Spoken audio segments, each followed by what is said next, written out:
Hi, welcome to Vlogentines Day 7. My name is Donna from In a Pickle Knitting, and I have a children's literature book for Valentine's Day today, as well as a Valentine's Day craft. My book today is A Frankenstein Valentine by Samantha Berger, illustrated by Dan Santat.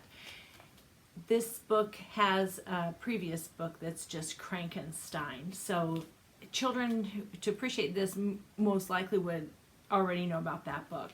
They don't have to go together. It is a standalone, but the character you'll know more about if you read Frankenstein first. So you'll see lots of negative things on the little conversation hearts here. Just leave, not good, cooties, sourpuss, PU.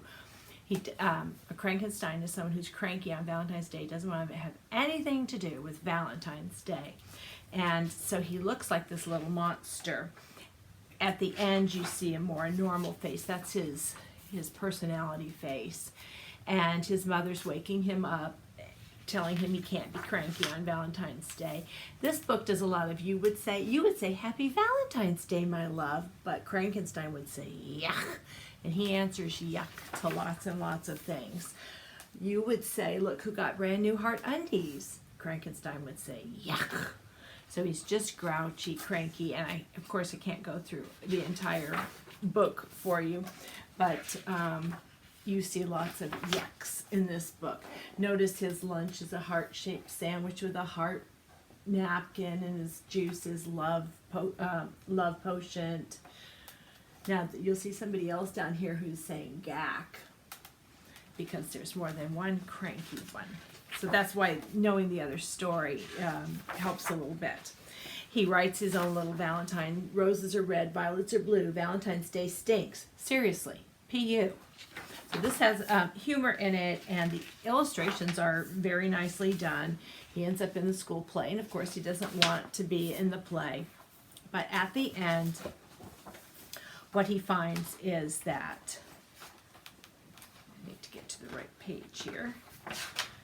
They're sticking together. His best friend, who understands exactly how you feel. And she has her Valentine. Roses are red, violets are blue. On Valentine's Day, I feel just like you. Ew, Valentine's Day. So this book gets some laughs and does follow up to regular Frankenstein. So a fan of Frankenstein will most likely appreciate that book as well. And my craft today, of course, that being a knitter, couldn't go have Vlogentines without knitted hearts. And I have 3 or 4 patterns, but I've only knit up 2 of them. This is from the first pattern, so you get this shape. This is in this is actually in fingering weight held double.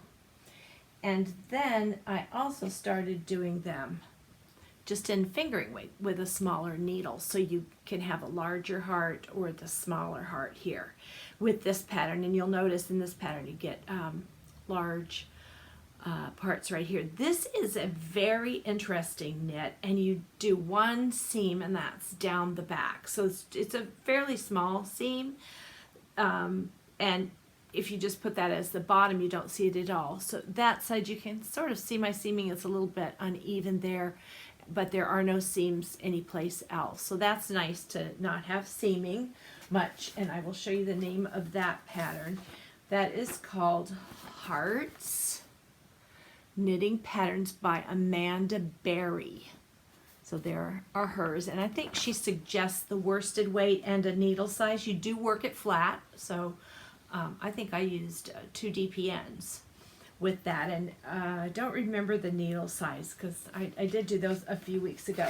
And then I saw another pattern that said very, very little seaming. Let me make sure I pick up the right one. I only did 1 of these. Now the seaming is done up here at the top, and it is very little. You get it down to very few stitches. That then makes it harder to stuff. But it is nice not to have to do the seaming, and I actually didn't do any seaming because I did Kitchener stitch. I went down to 3 or 4 stitches as directed, or maybe I went a little bit less because I wanted to. I don't remember now, but I did a Kitchener stitch. I was using size 0 needles on here, and just that little bit of 3 stitches, you know, a little bit fiddly then to get it all all the stuffing stuffed in. But I have a little tool. Well, skip that because that little tool is in my box of felted stuff. So I do have a little fork, a stuffing fork, that you can stuff the stuffing in more easily. So I do like the shape of this one quite a bit, but I found them equally easy. And since I did quite a few of this, I am going to show you a picture later. I did quite a few of that style. I got used to doing it, and it was really pretty easy. And I did find the pattern quite interesting, the way you're knitting it flat and it develops into something that just needs one seam down the back. She was very clever the way that it was designed. So knitted hearts today, and a book about Frankenstein's Valentine is all I have for you today. So I hope that I can see you back again tomorrow for Vlogentines. I always want to say Vlogtober. Vlogentines number 8 tomorrow. I'm hoping I can edit this in okay. I did forget I actually had one more thing sitting down, and I'm going to be taking it today. So something else you can do for Valentine's Day is to, of course, take some of your Valentine's fabrics and make a mask. I made 2 little masks for my grandson. I thought that he'd like this fabric with the gray, pink, black, and red, and then this one with Minnie and Mickey Mouse on it. These were, when I was doing all my quilting, I had some Valentine fabrics, and then I ordered a fat quarter pack that I think had about 8 different fat quarters in it.